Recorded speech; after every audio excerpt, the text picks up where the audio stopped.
कार्तिक मास में 5 दिवसीय त्योहारों की कड़ी में आज चौथे दिन गोवर्धन पूजा का पूरे देश में आयोजन किया गया।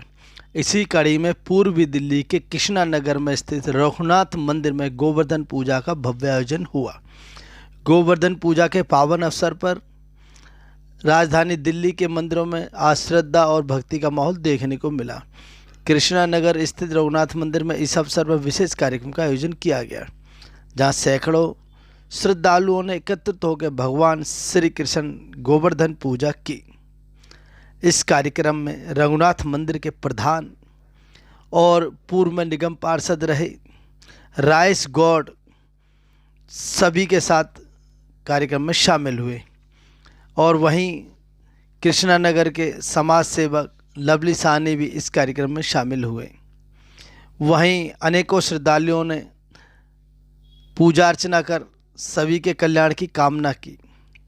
मंदिर के प्रांगण में गोवर्धन जी का आकृति बनाई गई तथा उसकी पूजा अर्चना सभी ने की।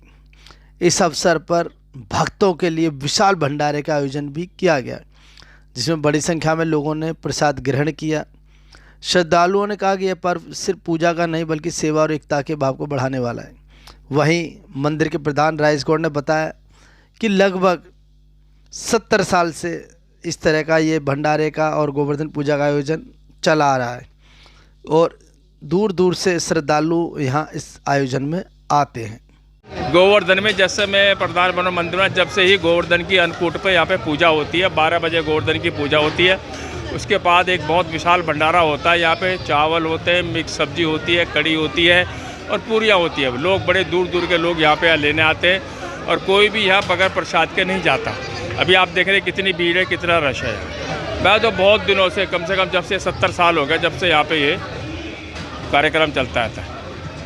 ये तो भगवान कृष्ण के जो गोवर्धन रूप है, भगवान कृष्ण साक्षात गोवर्धन रूप धारण किए थे। हाँ, इंद्रोज का पूजा हो रहा था।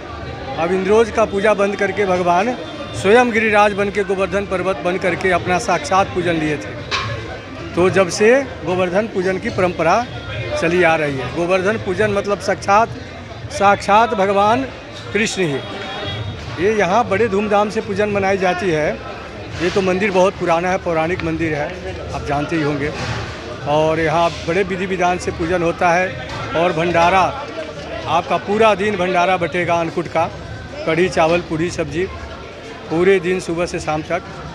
पूजन 10 बजे से प्रारंभ हो जाता है, 12:30 बजे तक पूजन होती है। उसके बाद ब्राह्मण भोजन, उसके बाद भंडारा प्रारंभ हो जाता है। ये भंडारा अभी शाम को 5 बजे तक चलेगी। ये सनातन धर्म के जितने भी मंदिर हैं उनमें आज बड़ी धूमधाम से गोवर्धन पर्व के ऊपर ये त्यौहार मनाया जाता है और ये दीपावली के बाद में आता है।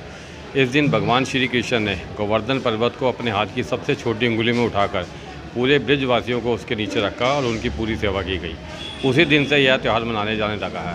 दीपावली के 2 दिन बाद, यानी कि इस बार जो है, यानी कि अगले दिन आता है वैसे, लेकिन इस बार अमावस के चक्कर में 2 दिन बाद आया यह त्यौहार और इसको अन्नकूट का भी नाम दिया जाता है। सभी मंदिरों में भंडारे लगाए जाते हैं अन्नकूट के और इसमें 56 प्रकार के भोग जो है उसका सेवन किया जाता है। में आप देख रहे हैं कितनी लंबी लंबी लाइनें लगी हुई हैं। इसको एक प्रसाद के रूप में, अन्नकूट को जो है सिर्फ एक भोजन के रूप में नहीं, एक प्रसाद के रूप में देखा जाता है और हर आदमी की इच्छा होती है यह प्रसाद खाएँ।